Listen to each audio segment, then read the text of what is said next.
Alright, so we're actually going to talk about Cosmic Fury today. If you've seen any of my other Tokusatsu reviews, you kind of know how this whole shtick is going to go down. We're just going to break down each of the characters one by one because I feel like a lot of these shows really just sort of boil down to what happened to X character and like how did they react and how does that affect them in the end. I could sit here for an hour and talk about how bad these suits are and stuff, but like I genuinely kind of liked that canon. And I know that the suits aren't great, but they were giving me some nostalgic throwbacks to those 90s Saban brand originals. Like that whole roll call bit was very Next Mutation coded. Or like I was really getting mad Big Bad Beetleborgs vibes from that one Frankenstein looking reporter. Like realistically, the suits are terrible.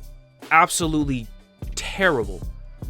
But like they're kind of charming in the same way that Los Luchadores is. Bruh. Starting with Zayto, at first I was really upset about the fact that he wasn't a Red Ranger anymore because that was why he was my favorite during all of like Dino Fury proper. He had this whole like seasoned veteran vibe around him. I always felt like Russell depicted Zayto as such like a stoic during those first few seasons, and that really continued out here as well. This is happening to me.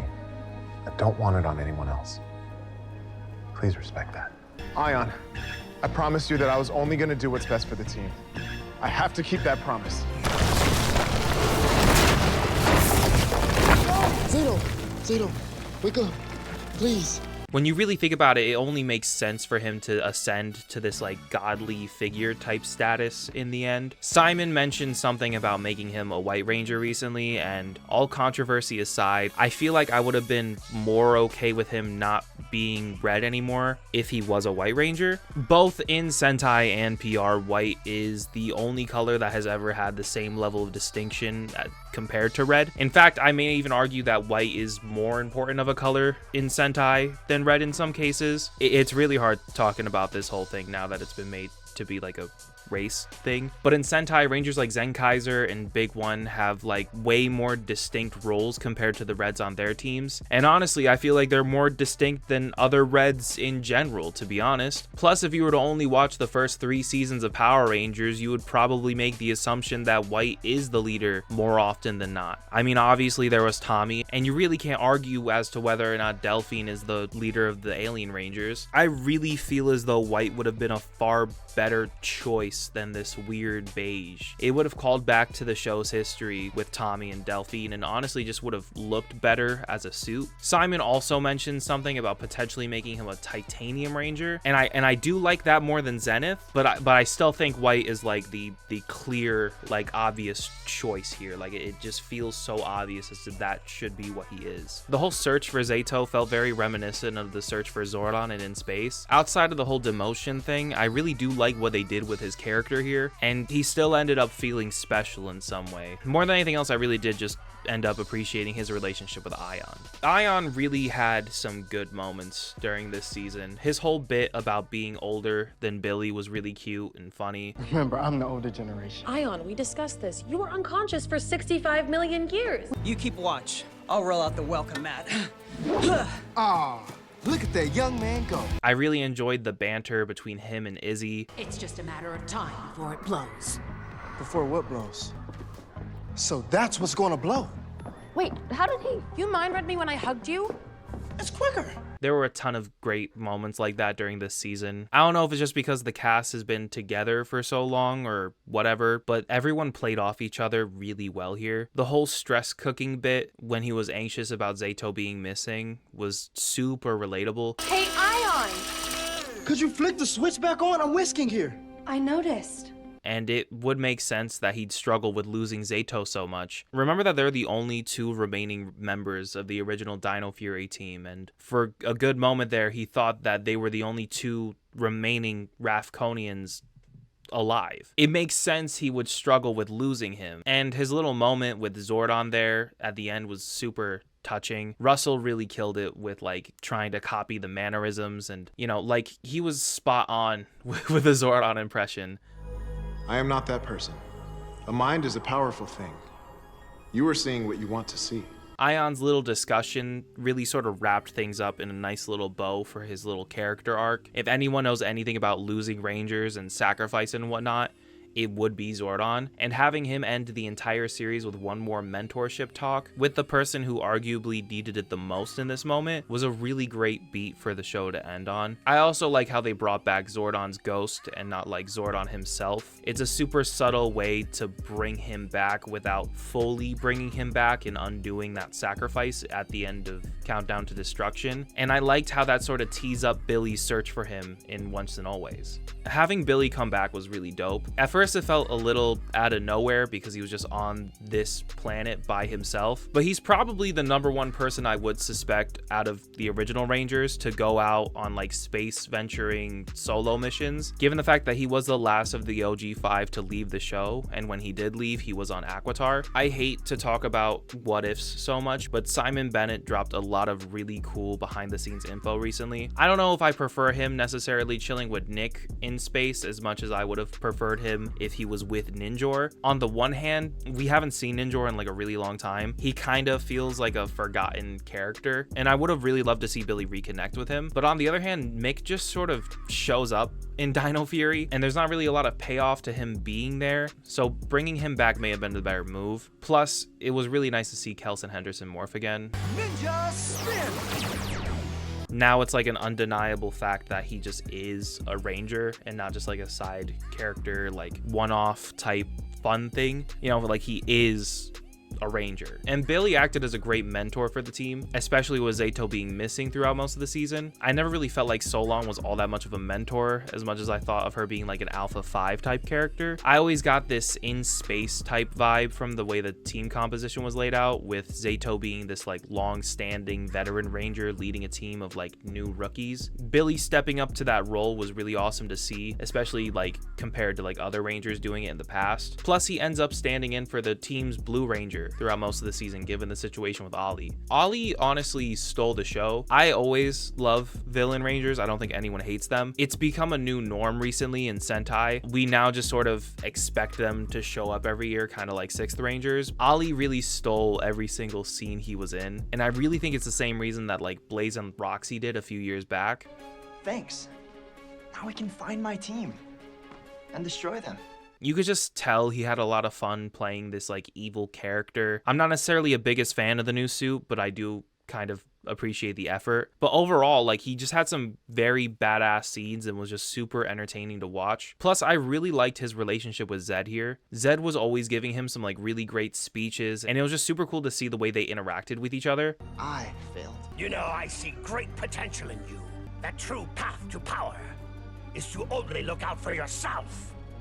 I really liked this one line where Ollie's like, I don't get why I'm not the one defending Earth.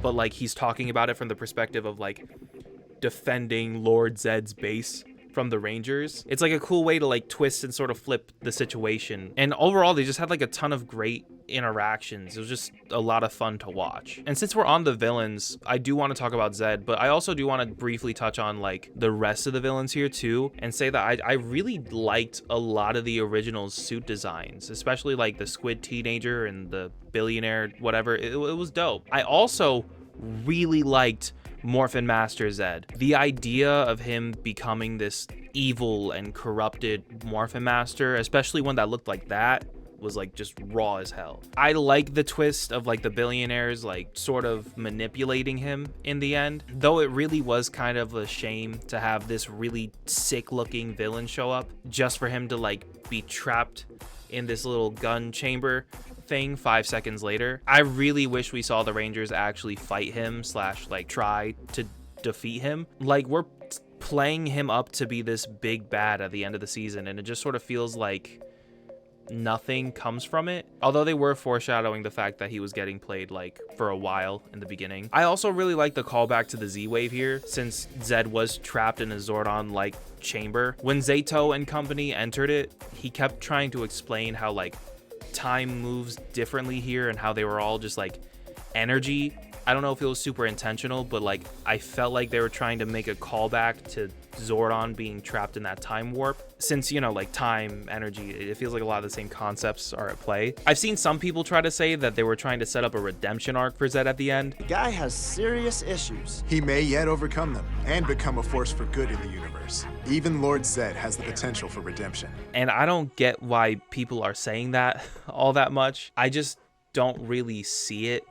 One of the core beliefs in Power Rangers is being able to like learn from your mistakes and being able to become a better person because of them. I feel like that line was more so meant to harp on that message and not so much trying to imply a redemption arc for Zed. Or at the very least, that's how I like to see it, because making Zed a good guy would be a massive misfire. His whole thing is that he's like evil incarnate. That's why he's so cool, and that's why it's so dope to bring him back. Making him a good guy would really ruin a lot of that. So I'm gonna take it as Zato needing to spit some sort of moral to the other Rangers now that he's this Morphin Master type figure. Next up, let's talk about Javi. He's probably my favorite Ranger this season, to be honest. That moment where he took it upon himself to shove that staff into that rock actually made him one of the most goated Rangers of all time.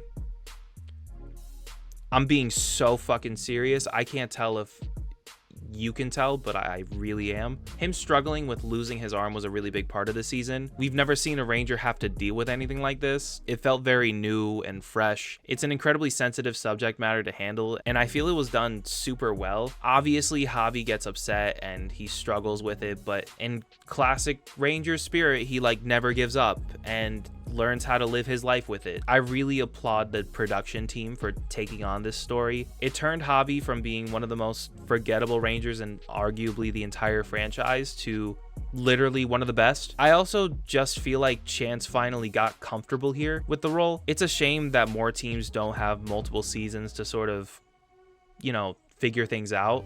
So, I guess now that your girlfriend's a Power Ranger, kind of gives a whole new meaning to power couple. Am I right? Guys, come on. Dad would have loved that one. It feels like this is true of a lot of the characters here too, but especially with Javi. He's been playing this character for like 3 years, and I feel like literally all the actors have like finally figured out how they want to portray the characters this season. Nearly all the actors. His relationship with Izzy was great. It finally felt like they had a true brother-sister dynamic. Bro, it's like when Dad sings boy band stuff in the shower. And they really just bounced off of each other super well. Izzy was one of my favorite Rangers last season, and I still really like her here. I find it kind of cool that we're finally having a Ranger go off to college. I feel like every time a Ranger has tried to go off to college in the past, they just end up stop being a Ranger. It's also just super cool to see her grow up. Like, we've spent 2 years with this girl. She went from being this hip youngster high schooler type character, and now she's like growing up. I really like the part where she acknowledged that like even though she's moving away, she could just teleport to the Rangers whenever they need her. It's not like any other Rangers could have done that before in the past, but a lot of what I liked about her before definitely carries over here. Her actress is super charismatic, and she had a lot of the best one-liners in the show. Shout! Shout! Shout! Oh, hey, bud. I especially loved her talking to her dad in suit. Now, I better go back to the base to deal with Ranger stuff. Yeah. See ya. It felt very 1993 Mighty Morphin Power Rangers just showing up to the juice bar for no reason. The only thing holding her back was just how overprotective she was of Fern. Whoa, whoa. None of us know the hazards here. We can't morph, so we can't protect you, Fern. But I could be helpful. There's a lot more to clear out of Billy's room if you want to help, babe. Yeah, sure. Totally.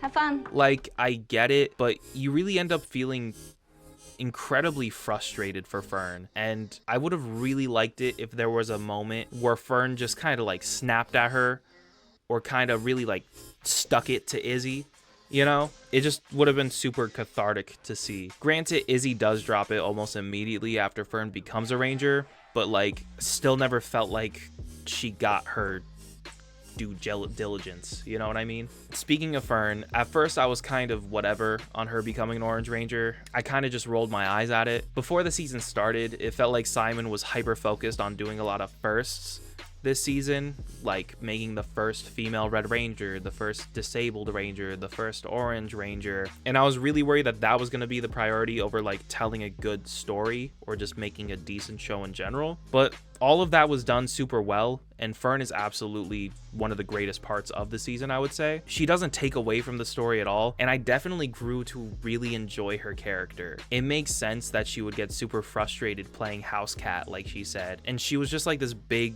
go-getter before. I will always love moments where characters who aren't supposed to be Rangers just like take matters into their own hands and morph when they're not really supposed to. It's super heroic, and it just makes me really love her character. Also, making her dinosaur a Solanosaurus, I'm not even sure if that's a real dinosaur. Genius. That was genius. She spent so much time with Solon on that ship, having a really close relationship in that regard. It was just a really cool way to like tie them together. Heckle just sort of shows up. I don't really have much to say about him. I'm surprised that his actor came back. It's cool that like they brought him back though. Like, I'm really happy to see him. I just wasn't expecting them to do that. It's also really cool that like we finally have the Dark Ranger on screen. Like I said, this season did a lot of stuff to like satisfy things that fans have been wanting for a while, and this is definitely one of those things. Him being a spy was neat. But I just kind of have to ask, like, y'all think Heckle was fucking that squid? Like you think they... So Amelia. I kind of saved, I guess, what is like my most controversial character analysis for last. And I honestly really want you to like work with me on this. Hunter Deno cannot act. Be careful, everyone. We don't know much about the plant life here. Seriously? Let me see.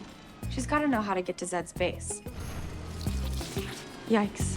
It's a hot mess in there. We hurt these plants. Do they think we're the enemy?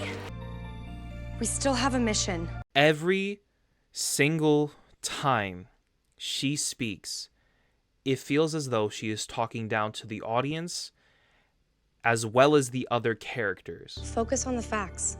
That's what Dr. Akana told me. Or it feels like she is just blatantly overacting. Whoa.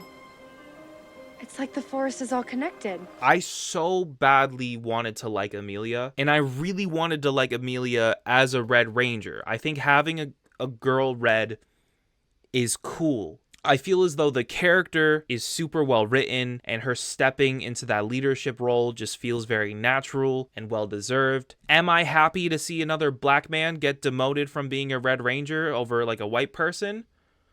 No, not at all. Hell no. But framing it in terms of this story, I do not hate it. I hate what happened. I do not hate her becoming the Red Ranger though. I also feel like I'd be more okay with it if Hunter could like carry a fucking scene. Literally every other actor just blatantly outperforms her. Even Jane and Jayborg. Just in case. Have you Rangers tried tricks?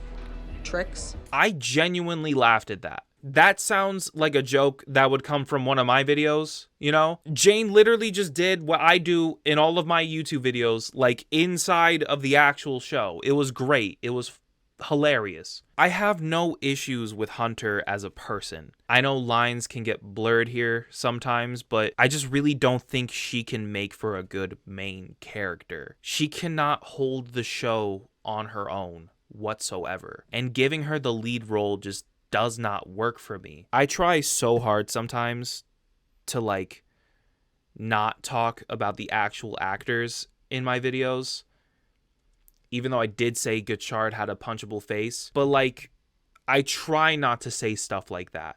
I will admit that that whole Gachard thing was very out of pocket and that I shouldn't have said something like that, because at the end of the day, we're talking about real people. Making fun of the characters is one thing. Making fun of the actual actors and the people is another. But I honestly cannot separate Hunter's performance from how I feel about the show. I don't want to focus on it too much because I really don't want to be mean. And it's not like it ruined Cosmic Fury. I still really liked the show. I just really would have liked it a lot more if she felt like a real person. She's the embodiment of all the issues with every single Neo Saban character. I know we've got a whole lot waiting for us back at home. The force field, squid drills, maybe even Zed himself. Just this like stale, terrible actor that spouts off a bunch of cheesy morals all the time. I feel so bad saying that. Let's end this on an actual positive note and talk about something that I really liked, and that being like the universe. There were a ton of small references throughout the show, like when one of the villains calls a ticking time bomb a countdown to destruction, which is super cute, or Zed mentioning Dark Spectre. But this season more than ever felt aware of the fact that previous teams existed, like having Captain Shaw give a speech on the news, or the 5 legacy zords showing up during that final battle. There were some really cool callbacks to Ranger history, like how the show started on planet Zordna, which is where the mighty Morphin Rangers found the Shogun Zords. There were some really small lines that had major implications for like world building, most of them coming from Billy, like when Billy said that they're having alien migrants settle in New Tech City, which cues up like all of SPD to happen. Or at one point when Billy refers to the morphing grid as the biofield, which is the term that they use to call it in like RPM, which essentially confirms that they're talking about the same thing. I also really liked Zed taking over Eltar and setting up shop there, although I wish it mattered a little more than it actually did, or at the very least I would have liked to experience Eltar a little bit more. I feel like literally every other planet they visited had more personality to it, to be honest. Like the concept of a planet just consisting of a living forest is super cool. I don't know if that's like a big thing in other sci-fi stories, but like it was dope.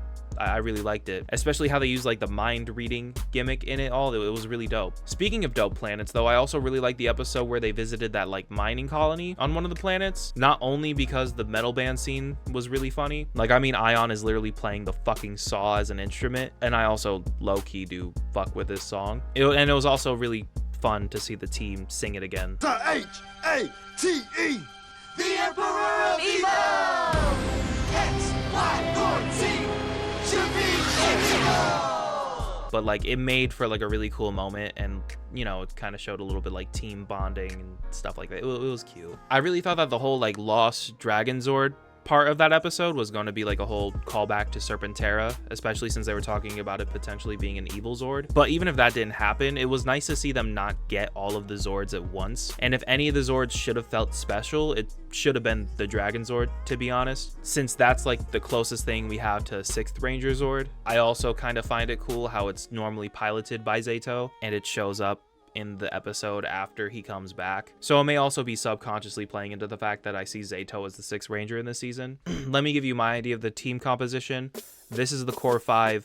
Zato is the 6th Ranger, and Ali is an evil Ranger a la like Stay Caesar or one of these guys. And also, since we're on the topic of Zords, I think it's really funny how the first appearance of the Cosmic Fury Megazord on screen is a combination that you'll never be able to recreate in toy form, at least not with like the American toys. That being said though, I do like how they had Anycolor pilot the Zords, and I also liked how they, you know, sort of established that a lot of them were like remote controlled and stuff. I feel like the way they handled the Zord footage here was really smart and kind of fun. All right, I've been talking for 30 minutes. I don't really have much more to say about Cosmic Fury other than the fact that I really liked it. I thought it was a really great return to form. It feels like Power Rangers is finally like, even though it's ending, but it feels like for the first time in a while, this is a season that I can honestly tell you that I really liked. I really liked it. And I don't know if it's recency bias that makes me want to say that it's like an S tier season, but I can definitely see this being at least a B to an S. I need to give it some time to like settle though.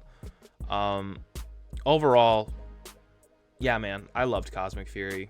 It definitely had some issues, but there were a lot of really great things about it, and you could just tell it really tried to push the franchise forward in a lot of ways that it hadn't been pushed in a while. And it was nice to see, you know, the show feel like it was made by people who gave a damn.